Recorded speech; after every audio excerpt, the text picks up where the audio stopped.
Unmet expectations can be one of the most frustrating things in life. There's nothing like being in a situation where you were expecting this, and when you get there or when the situation is happening, it's a lot less than what you thought and expect.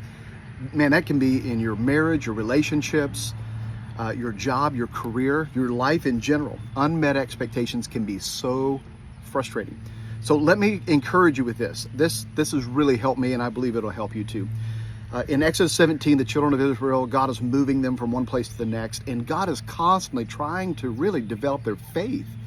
So a lot of times God will put us in situations where it's an unmet expectation, and you're going to be tempted in how you respond. And the children of Israel responded constantly. They're responding in a poor way. Exodus 17, the whole Israel community set out from the desert of Sin, traveling from one place to the next, as the Lord commanded. And they camped at Rephidim, but there was no water for the people to drink.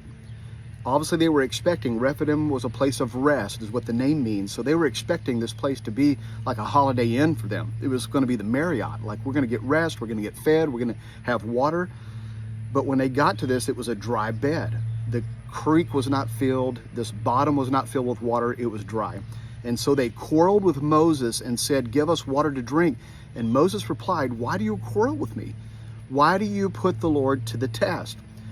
But the people were thirsty for water there, and they grumbled against Moses, and they said, "Why do you bring us out to Egypt to make us and our children and livestock die of thirst?"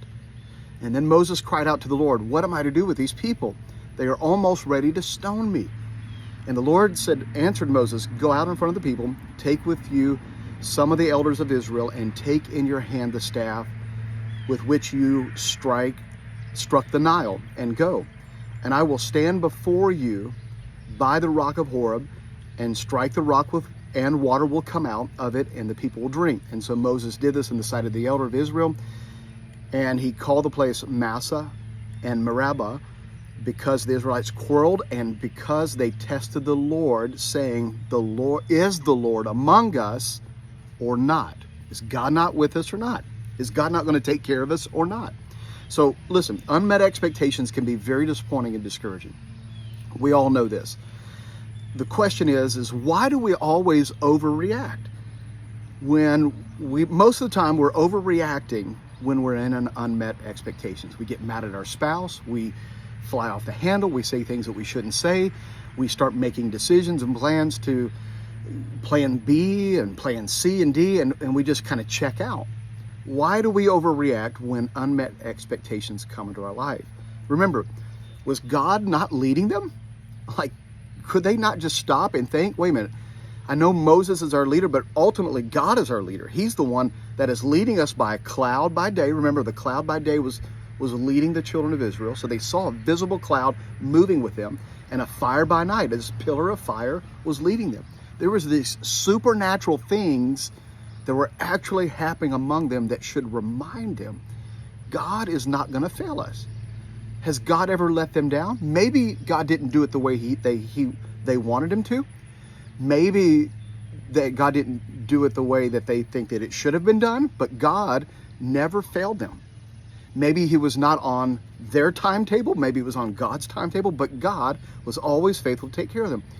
Why did they not stop and think, like, wait a minute, why are we attacking Moses? He's just following God like we all are. But we oftentimes, we exaggerate. We're tempted to exaggerate our feelings, our reactions when we are in these situations of unmet expectations. Listen, when these guys rolled up in Rephidim, they were expecting water, but it's all dry. And their first reaction was to stone their leader? Why? Why is it when we have these unmet expectations that most of the time we're tempted to do really dumb stuff? We have two options. Listen, we have two options when things don't go our way. Number one, we can think and believe the worst. Just fly off the handle, forget about faith, forget about God, forget about is God faithful, and just go off and do your own thing. We can just forget about being professional, forget about our faith. That's an option. We have that. We can add to the disappointment and frustrate ourselves even more by allowing our emotions to go crazy. But why? Why let that be the option that we do? Why destroy more? If maybe our feelings are destroyed, maybe our emotions and we're let down or destroyed, but why add more frustration? Why destroy our faith? Why destroy the people in our life? Why destroy our health by adding even more stress, by letting that be the option of how we respond? Option 2, we can stop. Option 2 is we can stop and pause when we have unmet expectations. And we could observe our faith. We could respond in faith. We could respond in prayer. We could respond in praise. So I'm going to give you a formula. I shared this with somebody the other day. Here's the formula. Unmet expectations minus observation equals frustration. Give it to you again. This is the formula. Unmet expectations minus observation will always equal frustration. What are you saying? I'm saying this. When unmet expectations are present, when we fail to observe, when we take out observation, stopping and observing, gaining a better perspective of what's going on. If the children of Israel would have stopped in that moment and observed, is God not still with us? Is the cloud still here? Is the fire, the pillar of fire still leading us? Has God not been faithful? Is he still not the one that's large and in charge? Does he still not have the ability to work a miracle? Maybe the water is not here like we want it to, but the miracle is going to happen because God is still with us. Maybe they wouldn't have had to exaggerate if they would have just stopped and observed and used their faith and begin to praise the God who can still do miracles. Because he still led Moses to strike the rock and water came out and everyone was fed. Everyone was, their thirst was quenched because God always provides. I'm asking us to do this. When we fail to observe and gain perspective that what is going on in these situations, we will respond poorly most of the time. And the outcome will always be frustration.